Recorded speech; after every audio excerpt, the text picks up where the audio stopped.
Bismillahirrahmanirrahim. Alhamdulillahi wa bihi bada'na walau abadna ghayrahu syakrina. Ya habbada rabba wa habbadina wa habbada Muhammadin hadina laulahu ma kunna wala daqina.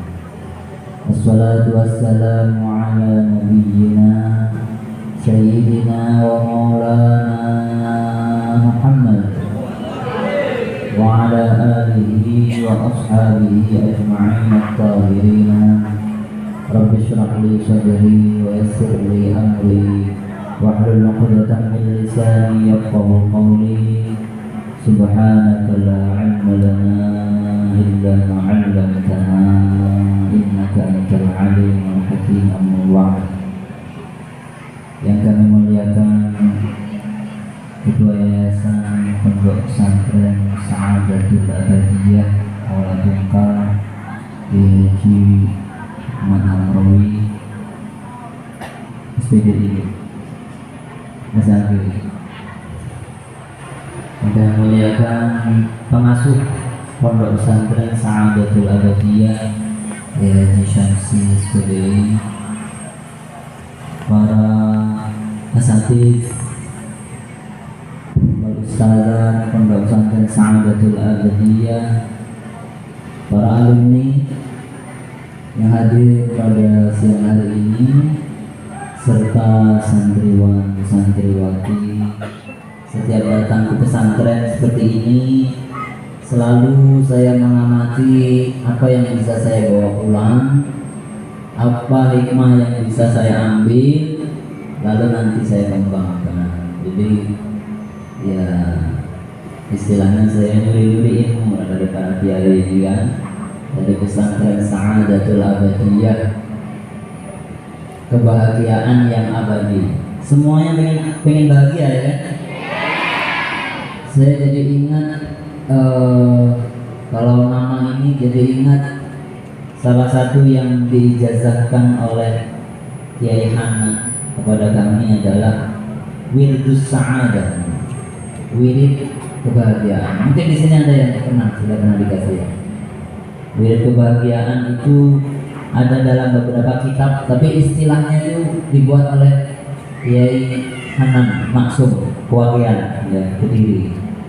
Ada di Khazinatul Asrar, ada juga ada di beberapa yang lain. Intinya adalah wirid yang membuat kita bahagia, sukses, berkecukupan di dunia dan akhirat. Yaitu ada membaca 100 Fatihah setiap hari, subuh 30, duhur 25, asar 20, maghrib 15, dan isya 10. 100 Fatihah setiap hari. Kalau kita langgengkan, itu udah luar biasa ya. Itu juga yang diamalkan oleh para santri dari Nabi. Itulah sarana mereka untuk mendoakan para guru, mendoakan para kiai, mendoakan orang tuanya, dan juga berdoa untuk dirinya sendiri. Insya Allah semuanya akan sa'adah di dunia, sa'adah di akhirat. Allahumma. Yang di belakang dengar suara saya, tapi nggak kelihatan ya.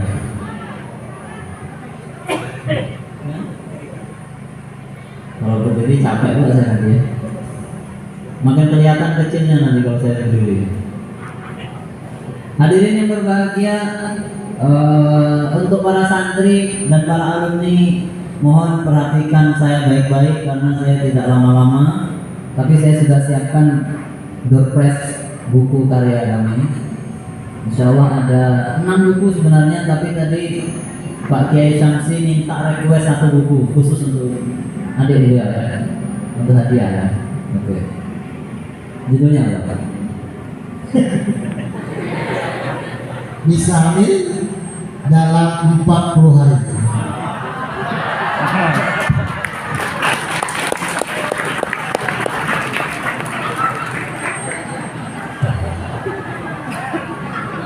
Alhamdulillah dari 2008 sampai sekarang saya sudah menulis lebih dari 75. Saya mimpinya dulu adalah sebelum umur 40 ada 100 buku yang bisa saya tulis. Alhamdulillah semua buku bisa masuk ke Gramedia. Ada 3 buku yang terbit di Malaysia. Mohon doanya, mudah-mudahan barokah semua. Dan salah satu yang saya senang adalah di Tungkal ini ada yang ketularan, yaitu Ustaz Abdullah Al-Marwi. Dulu selalu saya bakar semangatnya. Alhamdulillah dari 1 buku sekarang sudah ada lebih 15 ya. Alhamdulillah. Mudah-mudahan nanti santri Sa'adatul Abadiyah ikut ketularan juga. Karena enak loh nulis buku itu ya. Nulis buku itu yang pertama kita dapat duit. Nah, pasti itu ya. Iya kan, dibayar kan? Dari buku inilah saya bisa umroh, bisa naik haji. Alhamdulillah. Yang pertama dapat duit, yang kedua kita dapat nama. Itu jelas-jelas ya. Kalau sudah dapat nama berarti dapat doa. Betul nggak? Betul nggak? Kalau misalnya saya menerbitkan 1 buku, saya masukkan ke penerbit, paling tidak terbit 5.000 eksemplar. 5.000 buku tersebar di seluruh Indonesia. Dari 5.000 nggak mungkin nggak ada yang terinspirasi. Dari 5.000 1 saja yang terinspirasi karena buku saya. Alhamdulillah saya dapat berkahnya. Allahumma. Jadi enak banget nulis buku itu. Makanya silakan, siapa yang pengen belajar boleh sama Ustaz Marwi, atau nanti suatu ketika kita bikin semacam pelatihan menulis, saya siap datang, siap membimbing sebisa saya, semampu saya. Mudah-mudahan berkah. Ini saya suruh ngomong apa nih? Jadi begini ya, kita itu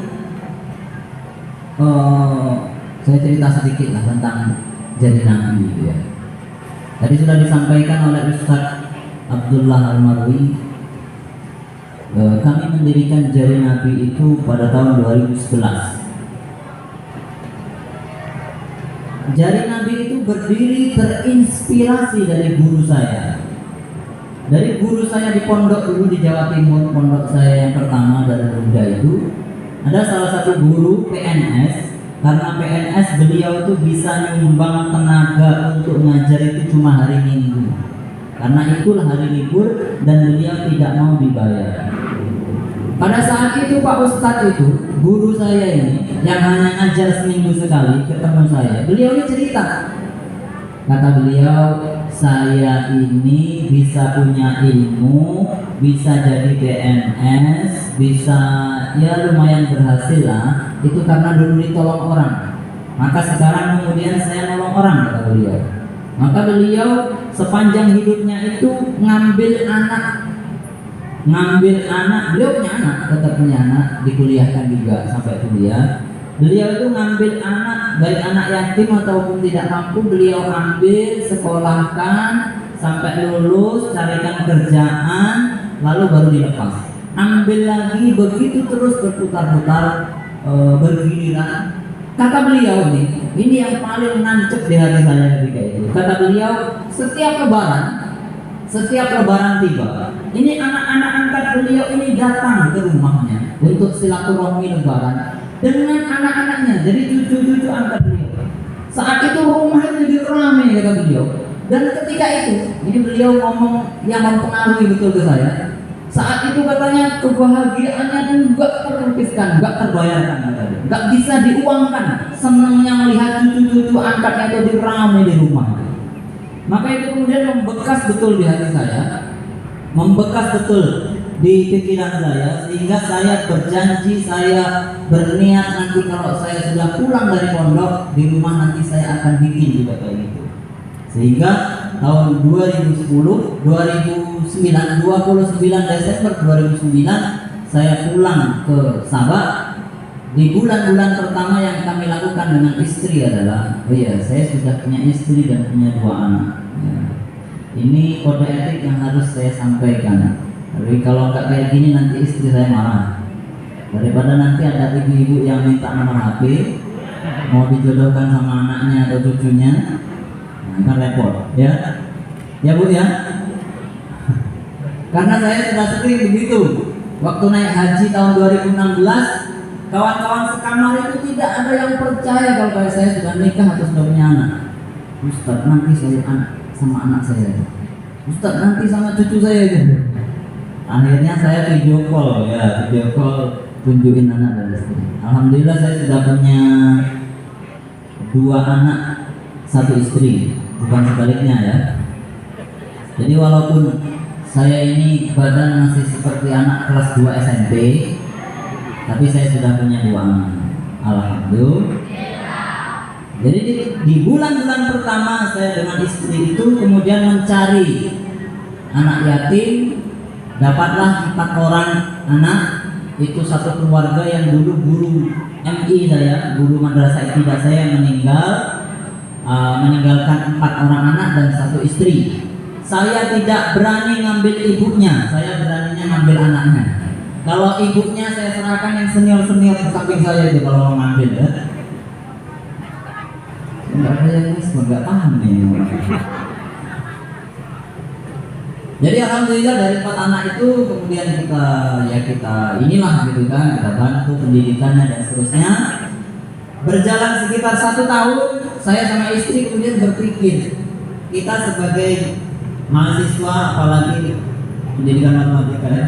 Saya S1 pendidikan matematika, S2 pendidikan matematika, S3 baru manajemen ya, karena mau bikin kampus. Saya mana tadi? Halo? Lanjut? Apa udahan aja? Panas ya?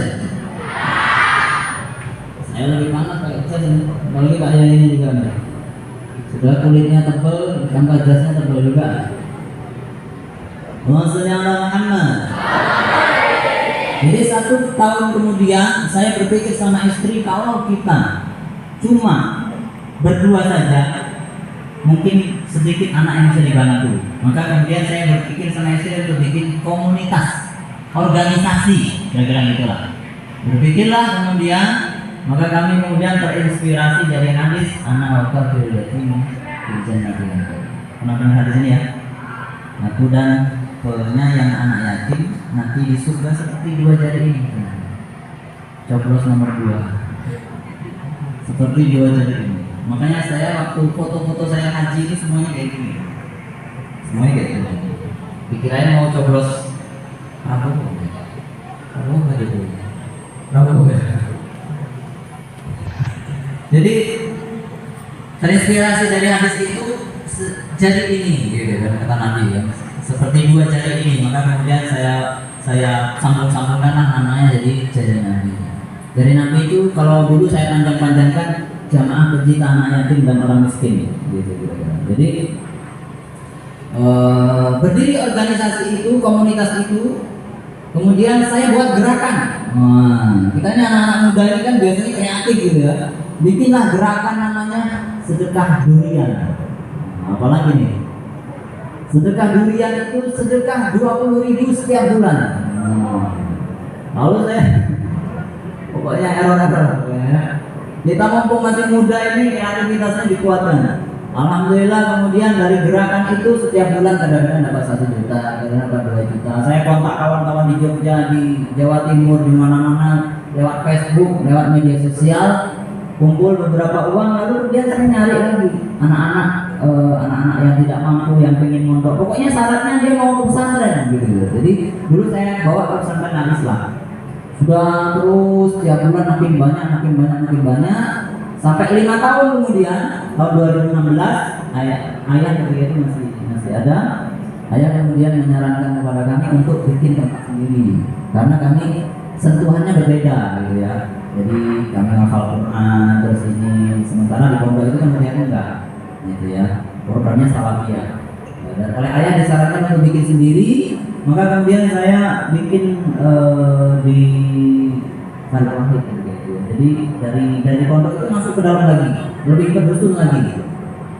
Sampai kemudian tahun 2017 saya dapat wakaf tanah yang lokasinya di sebuah bukit di samping perkantoran Tanjung Timur di Muara Sabah. Makanya nanti kalau yang ingin datang ke Sabah silahkan mampir. Pesantrennya ada di atas bukit. Di sebelahnya ada villa Zumzora.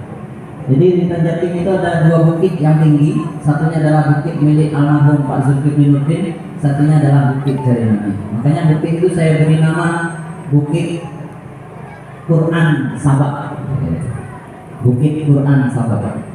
Nah, jadi transformasi Jari Nabi itu dari awalnya komunitas tahun 2011, tahun 2017 menjadi pesantren.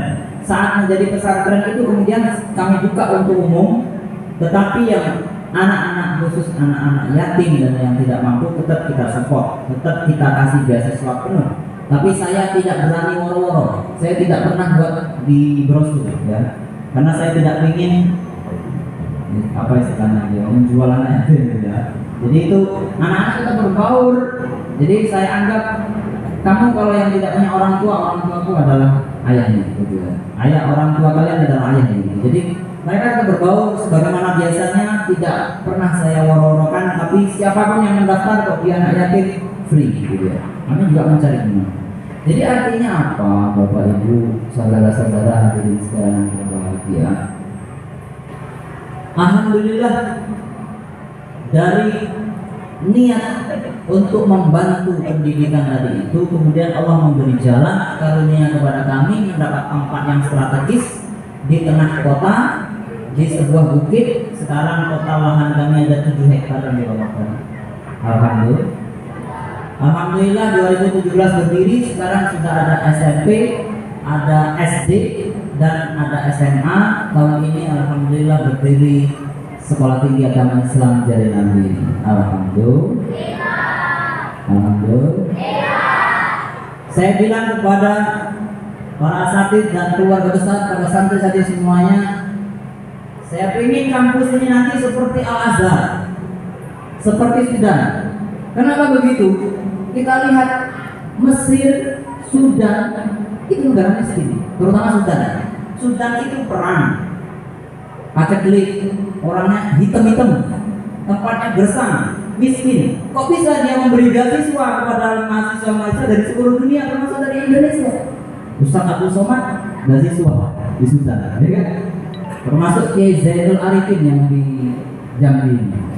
Ada beberapa lagi yang banyak yang dapat beasiswa di Sudan. Loh, mereka bisa ngasih beasiswa pada negara miskin. Kenapa Indonesia yang kaya raya seperti ini, yang tempatnya subur, tidak bisa memberi beasiswa? Makanya saya bilang kepada anak-anak, pada santri-santri, pada keluarga besar Jari Nabi, nanti Jari Nabi insya Allah akan memberi beasiswa kepada mahasiswa dari Sudan, Lebanon, Mesir, dari Bangladesh, dari yang konflik sekarang, Suriah, Afghanistan, dari Malaysia, Vietnam, dan lain-lain. Insya Allah nanti akan ngumpul, ada banyak wajah-wajah dengan warna yang berbeda di Jari Nabi. Allahumma.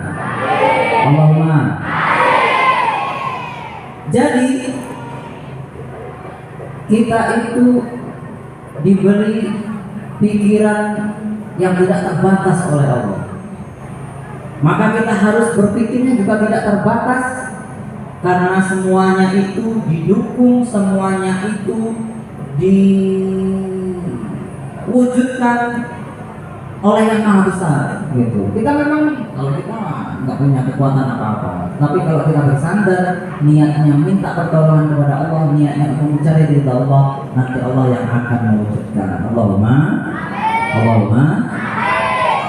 Maka di sini ini kalau melihat Jari Nabi pertumbuhannya seperti itu, kalau panjenengan semuanya, santri-santri semuanya, para alumni semuanya pengen tahu rahasianya bukan di saya. Saya itu gak ada apa-apanya, udah kurus, jelek, gak pinter lagi, ya? Betul gak? Betul gak? Kacamataan lagi, orang pakai kacamata itu cacat, betul? Yang sehat-sehat ini ya, kesehatannya. Kenapa bisa begitu? karena doa dan ridho para guru. Anda lihat sendiri, jari Nabi berdiri itu karena guru, terinspirasi dari guru, berkah doa dari guru. Betul? Saya juga paling banyak mendapat berkah itu dari kiai kami yang selalu dalam wirdus sa'adah setiap hari itu kami bacakan Fatihah kepada Kiai Hashim Soleh, guru kiai kami yang pertama, kepada kiai-kiai di Kerapia, Kiai Abdul Qadir Munawir, Kiai Najib Abdul Qadir, Kiai Zainal Abidin Munawir, Kiai Munawir, juga terutama juga kepada guru sekaligus ayahanda kami Kiai Maksum bin Abdullah Mas'ud. Itu barokah yang didapat dari doa guru-guru itulah kemudian turun atau terlimpah kepada saya dan kepada kami, yang kemudian terwujudlah jari Nabi. Alhamdulillah. Saya itu dari dulu mungkin dalam keluarga itu yang paling selalu dari dulu sejak saya nyantri sampai kemudian menulis buku yang mencantumkan nama ayah saya di belakang. Karena abang-abang saya kan setelah jadi kiai ini menyantumkan nama ayah di belakang. Saya selalu menyantumkan nama ayah saya, mungkin itu juga barokahnya. Yang kedua, bapak saya, ayahanda saya itu dari dulu senang menulis. Maka begitu saya menulis buku, beliau bahagia luar biasa. Bapak saya dulu pengen ngafal Quran tapi tidak kesampaian. Kemudian saya mewujudkan dengan ngaji di Kerapia, dengan di pesantren Madrasah Kofat untuk Al-Munawir Kerapia. Jadi banyak mimpi-mimpi orang tua yang kemudian alhamdulillah berusaha saya wujudkan. Maka ridho orang tua, doa orang tua itu kan, dan doa guru saya itu yang luar biasa. Maka dari itu, jadi kuncinya adalah kalau kita pengen berhasil, kita pengen sukses, berarti kunci utamanya adalah doa dan ridho guru, kiai. Baik kiai itu orang tua kita sendiri ataupun memang kiai kita. Jadi tanpa mereka, tanpa beliau-beliau, kita ini tidak ada apa-apanya. Saya ingin sampaikan sebuah kisah. Halo yang belakang. Halo. Berkas dulu lah ya.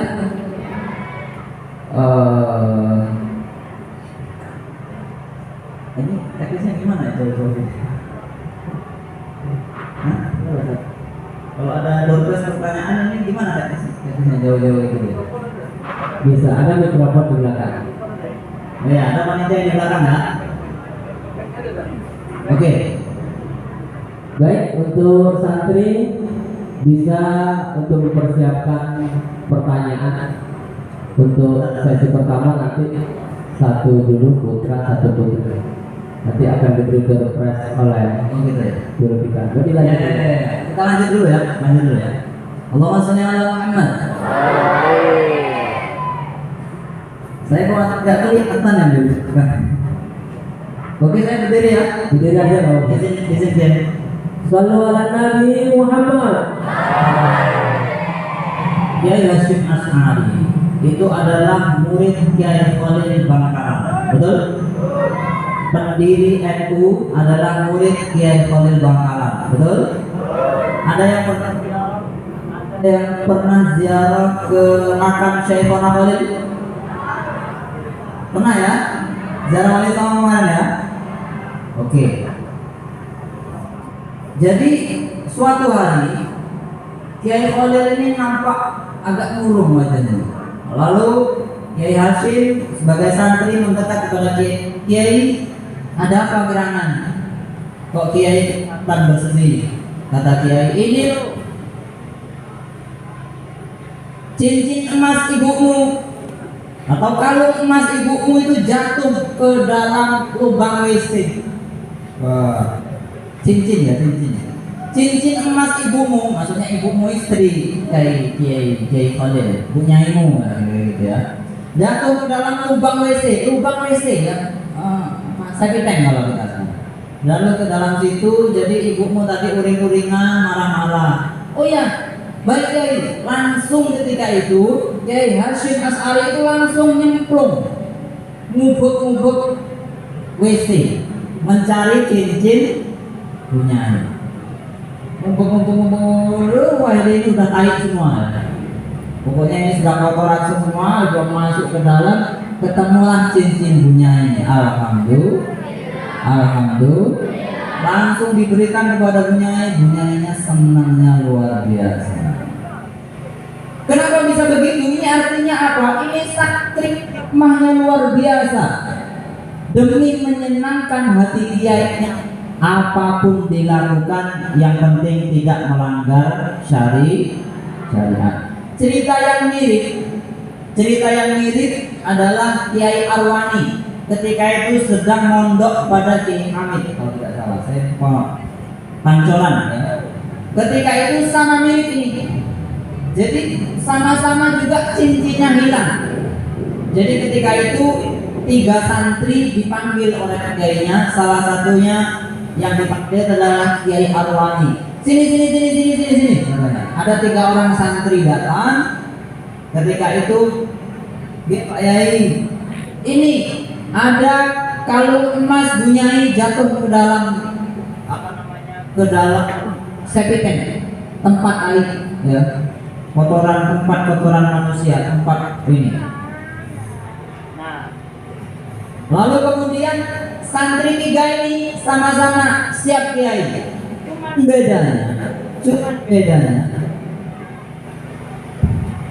Cuma bedanya Kiai Arwani, kawannya Kiai Arwani, 2 orang ini pulang dulu ke pondok ganti baju karena ya habis ngaji kayak gini kan, masih pakai sarung, masih pakai kopiah. Balik dulu ke pondok niatnya untuk ganti baju. Sementara Kiai Arwani langsung nyemplung, ngubek-ngubek WC, dapatlah ketemu kalung bunyai tadi. Itulah kemudian di sekian tahun kemudian barokahnya beda. 3 sekawan ini tadi, yang 2 biasa-biasa saja, yang Kiai Arwani alhamdulillah menjadi Kiai Al-Quran yang sanadnya paling banyak di antara yang tersebar. Kalau ada hafidhul Quran di Indonesia, sebagian besar sanadnya kepada Kiai Arwani Amin Kudus. Alhamdulillah. Barokahnya Kiai, barokahnya Kiai, barokahnya guru, barokahnya Kiai. Makanya kita santri-santri ini, termasuk saya sendiri, kita perlu untuk terus bagaimana menyambungkan hati dengan Kiai, menyambungkan doa dengan Kiai, sehingga kita mendapat barokah, dapat restu, dapat dukungan, dapat doa dari beliau-beliau.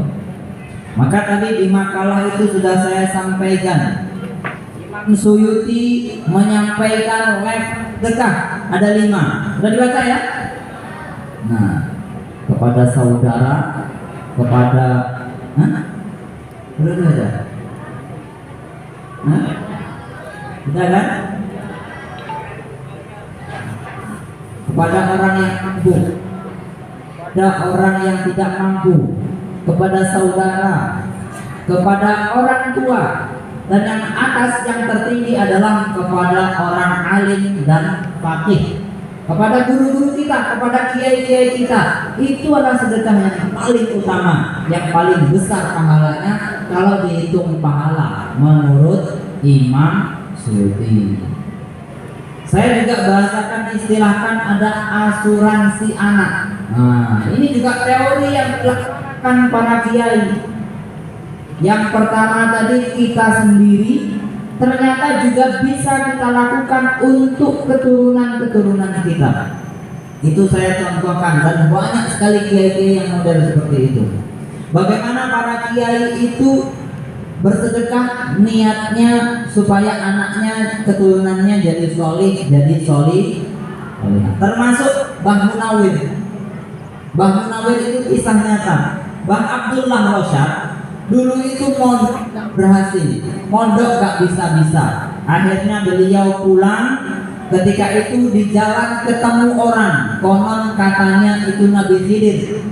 Di situ kemudian dikatakan kamu insya Allah ditakdirkan oleh Allah tidak bisa jadi orang alim, tapi kamu anak keturunanmu insya Allah akan menjadi orang alim dengan syarat kamu harus mencintai para ulama, kamu mendukung para ulama, kamu mensupport para ulama. Akhirnya Mbak Abdullah Rasyad pulang. Beliau kemudian berhasil dalam bisnisnya.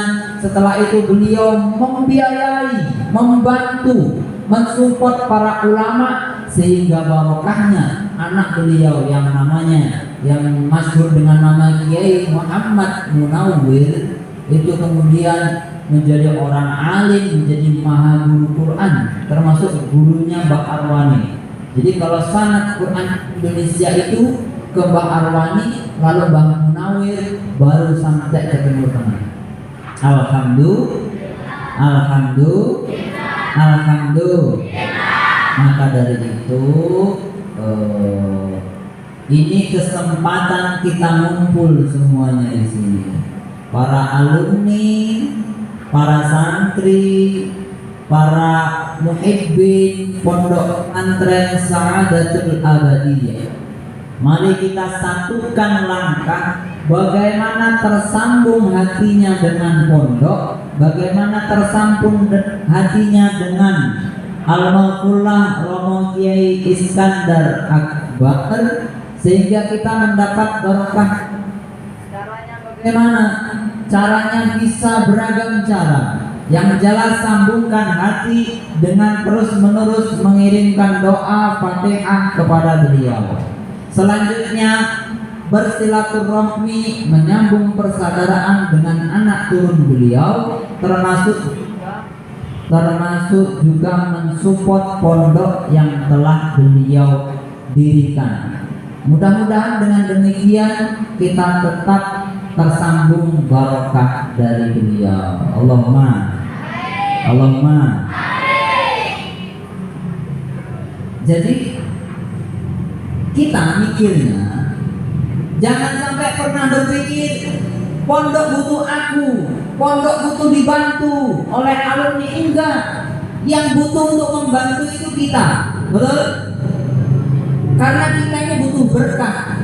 Yang butuh untuk membantu itu kita. Kita inilah yang butuh untuk dapat barokah dari pondok, barokah dari pesantren peninggalan Al-Maghfurlah Kiai Iskandar Akbar yang kita nanti malam kita peringati haulnya itu. Bukan pesantren yang butuh untuk dibantu, kita yang butuh untuk mensupport. Karena dengan demikian insya Allah nanti kita menjadi orang-orang yang baik, orang-orang yang alim, yang soleh, anak keturunan kita lebih-lebih lagi. Nah tadi kan di tulisan itu saya istilahkan dengan asuransi anak, betul? Anak, kalau kita misalnya beli mobil, ada asuransinya nggak? Ada? Kalau misalnya beli kendaraan mewah, sekarang ini ada asuransinya. Sewaktu-waktu ada masalah, nanti bisa diatasi, bisa dibayarkan, bisa diselamatkan. Anak juga begitu, supaya anak keturunan kita menjadi anak-anak yang soleh, tidak terjerumus kepada hal-hal yang tidak baik. Kita biasakan bersedekah untuk anak-anak kita. Nah, sedekah yang terbaik adalah ke kiai, ke pesantren, ke guru kita. Maka kemudian guru kita sudah tidak ada, support pesantren ini, insya Allah barokahnya balik kepada kita masing-masing. Allahumma. Mungkin ini dulu lah ya sebagai pemantik. Nanti silakan siapapun yang tanya saya kasih hadiah buku. Silakan yang ada yang bertanya. Sementara terima kasih. Assalamualaikum warahmatullahi wabarakatuh.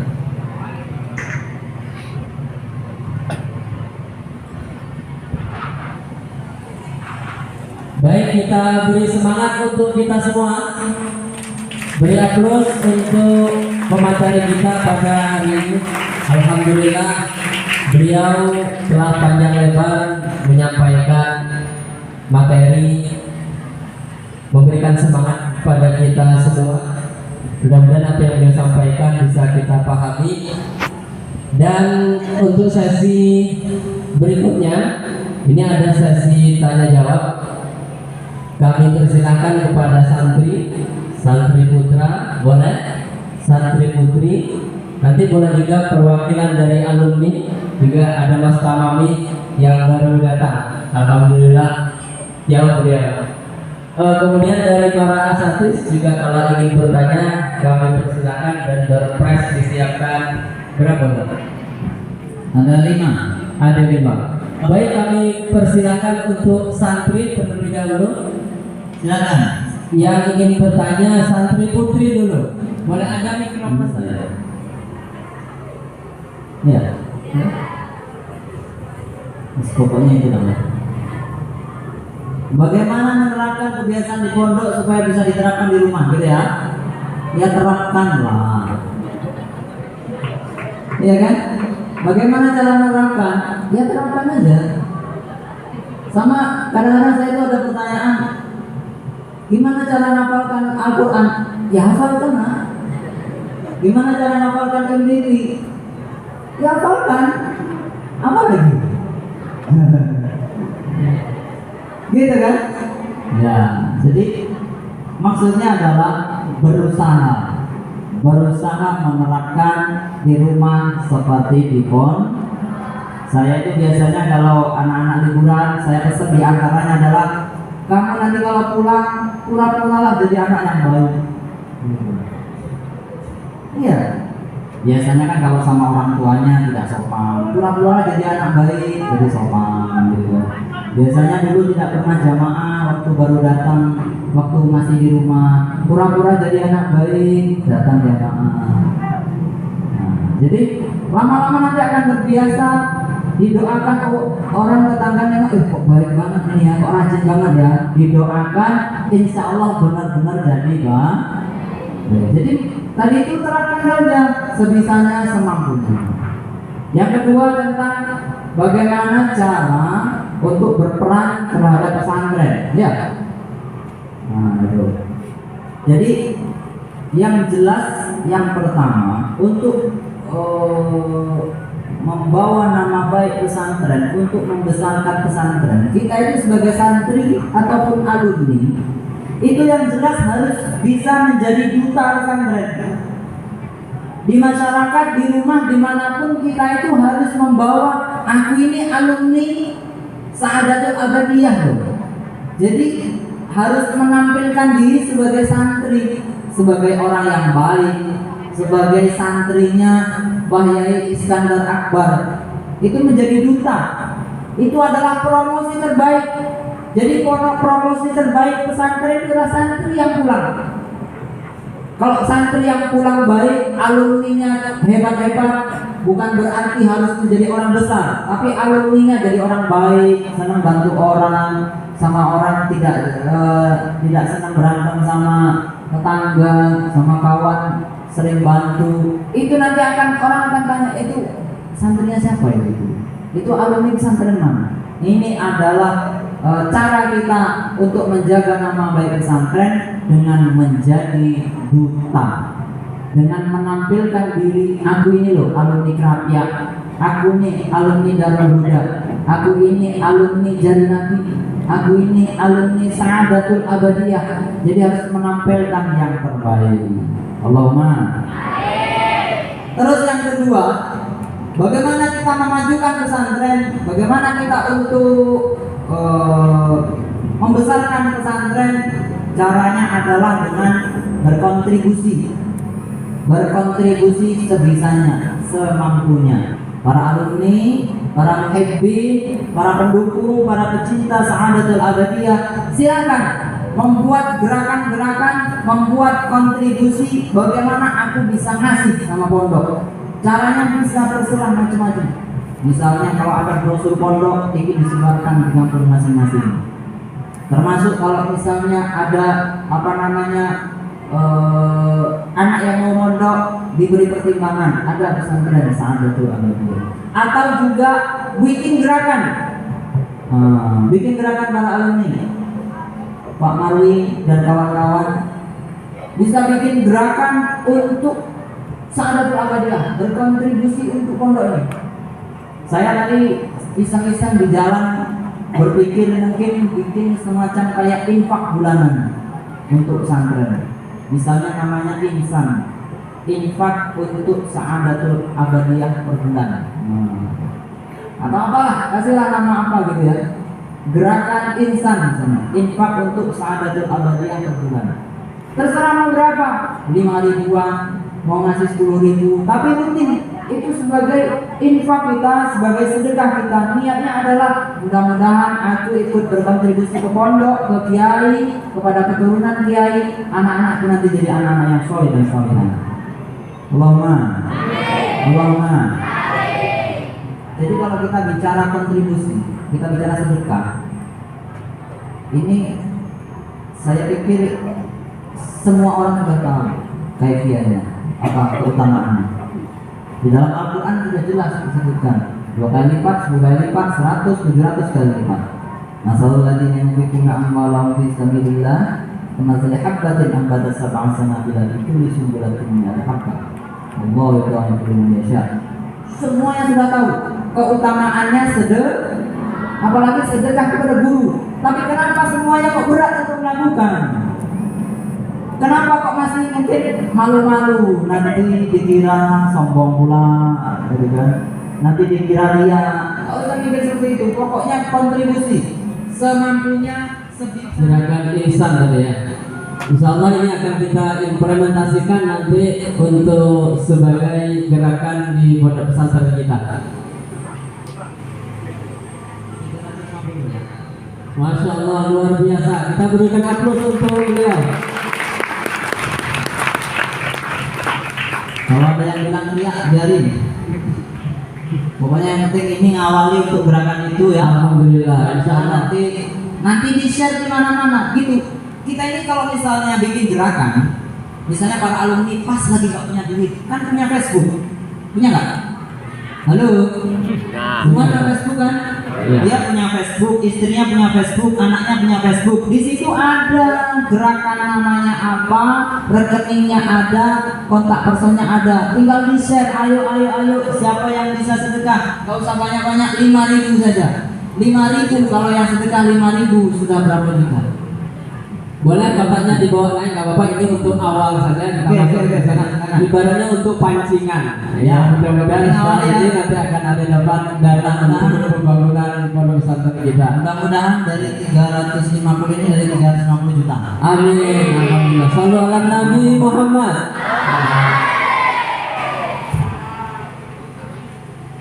Oke gitu, saya cuman pukul gong.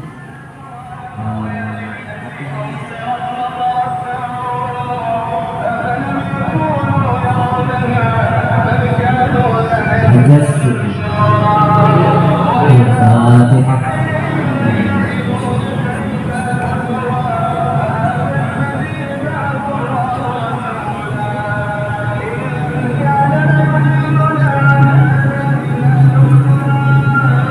Kalau yang pernah mengamalkan Dzikrul Ghafil Husni Kediri sama hukumannya juga segitu. Itu kan ada versi-versinya sebenarnya. Ada yang 20, 20, 20, 20, 20, tapi yang paling populer yang itu 30, 20, 25, 20, 15. Itu. Yang kedua yang kaitannya dengan bagaimana cara menulis. yang berperang-perang Yang menulis lah. subuh zuhur kan 25. Bagaimana teorinya caranya belajar menulis? Yang menulis Alumni untuk memajukan pesantren, yaitu dengan cara membuat gerakan yang positif. Jadi ketika tamat jadi alumni bikin gerakan positif, dan alhamdulillah tadi sudah dimulai oleh beliau gerakan insan, infak Sa'adatul Abadiyah 1 bulan, sebulan sekali, dan tadi sudah dimulai, dan insya Allah ini akan kita teruskan nanti sebagai gerakan yang akan kita lakukan. Mudah-mudahan bisa membawa manfaat dan keberkahan untuk pesantren kita, insya Allah.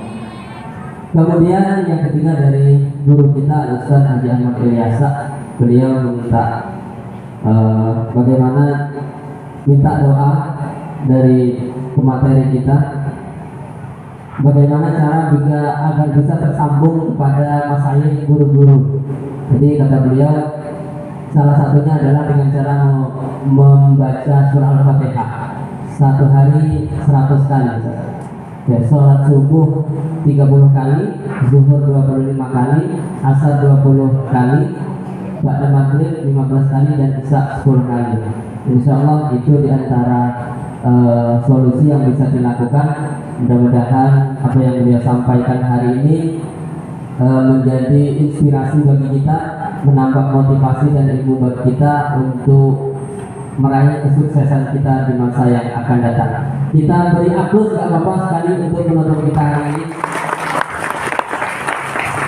Baik, mungkin itu saja untuk acara kita siang hari ini.